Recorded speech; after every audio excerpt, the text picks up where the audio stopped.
Sir Keir Starmer is under a bit of fire after suggesting Jeremy Corbyn would have made a better Prime Minister than Boris Johnson. Well, here's what Sir Keir had to say today. I have changed the Labour Party because after that election result we needed to ensure that we had a party which proudly said country first, party second, with a manifesto for change. And that's what we put before the electorate. There's a real choice this time round between carrying on with what we've got, the failure of the last 14 years, or starting to rebuild the country with a Labour government. Slightly skirting the question there. He said he needed to change the Labour Party so it can win an election. Yeah. That doesn't mean that he needed to change the Labour Party because he believed the Labour Party needs to be changed. What does he actually think? Well, did Sir Keir Starmer make a bit of a mistake by being so unclear about his support for Mr Corbyn and in criticising Boris Johnson? Well, joining us now to debate this is former Conservative Minister Edwina Currie and the teacher activist Aisha Ali Khan. Thank you very much indeed to you both for coming on. Edwina, I'll start with you. Did Keir Starmer make a bit of a slip up here? There is such a thing as a Freudian slip in which you inadvertently say what you really mean. I mean, he changed the party in order to win an election because it was unelectable before. And one of the reasons was that his predecessor, Jeremy Corbyn, whom he supported very strongly at the time, had allowed anti-Semitism to become rife in the Labour Party to the point at which they were hounding their own Jewish MPs and making life extremely difficult for a lot of people. It was a terrible thing to have happen, and Starmer is right to have made every attempt to root it out. But it does rather sound in the voice that he's actually uttering himself that he only did it not because he believed that it was wrong before and that it's a right thing to do, but because he recognised that the electorate thought that. Now, that sounds to be a bit insincere and a bit concerning, I must say, especially for a politician being insincere. I am shocked at the accusation, Edwina. Let's throw that over to Aisha. Was Sir Keir Starmer being insincere last night? I just want to say that when we are faced with, obviously, supporting our party, supporting our potential leaders, it's actually the party that we want to see in power. And I campaigned for, I voted for Jeremy Corbyn both times when he stood for election as the party leader. And then I actually campaigned, I went out of my way, I took lots of time off work to campaign for Keir Starmer's bid when he stood for leader as well. So this is the sort of thing that we are constantly faced with as activists and grassroots campaigners.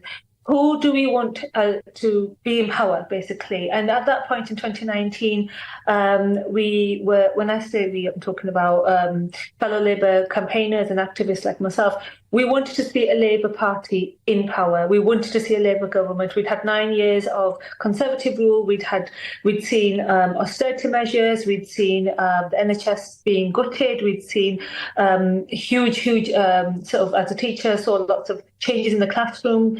Teachers forced to work for longer hours, less pay. Cost of living had just, obviously was on the cusp. We were just seeing that getting worse. Food banks being opened up and down the country. So we were actually actively campaigning to allow essentially it doesn't allow Labour policies in. Yeah. So essentially, I'll put this to Edwina, it doesn't matter who the leader is, in politics, you've got to be tribal, you've got to just go for the red rosette. That sounds like a very short-sighted and, if I may say so, thoughtless, approach to politics. In the end, what's the welfare of the country? What's the welfare of our local people? What's the welfare of our community? And not only our community, but other communities as well. The moment you let any kind of racism, and anti-Semitism is one of the worst, the moment you let that loose, you put all sorts of other people at risk. You create or you foment or you condone a kind of attitude that says we just don't like other people because they're other people or because of what they look like. I fought against that all my life, whether it was in politics or anything else. And I would counsel anybody else to think hard about it. It's not just the party label that matters, it's the outcome. And if Corbyn had won, with all the support that we've just heard about, if Corbyn had won, a lot of people in my family, a lot of people in Manchester, a lot of people in London that I know and care about, my cousins, would have felt extremely unsafe. They're feeling unsafe now because there are people in the Labour Party that are going on and on and on about Gaza. And yes, there are issues there, of course there are, but we have to feel that everybody is protected and safe in our community. Aisha, go ahead. Edwina, can I just say, I myself was investigated by the Labour Party because I defended Margaret Hodge. I actually defended her online. I've always defended my Jewish friends. I've got many Jewish friends. I was in Israel last year myself. So I was one of the first people, one of the few people that was actively speaking out about the anti-Semitism way before anybody else was, because I'd witnessed it firsthand in Bradford when the Respect Party were in power with a certain MP who I shall not name. So I myself was fully aware, way before everybody else, what was going on at the grassroots level. So I totally accept what you said. I totally accept that we had an issue.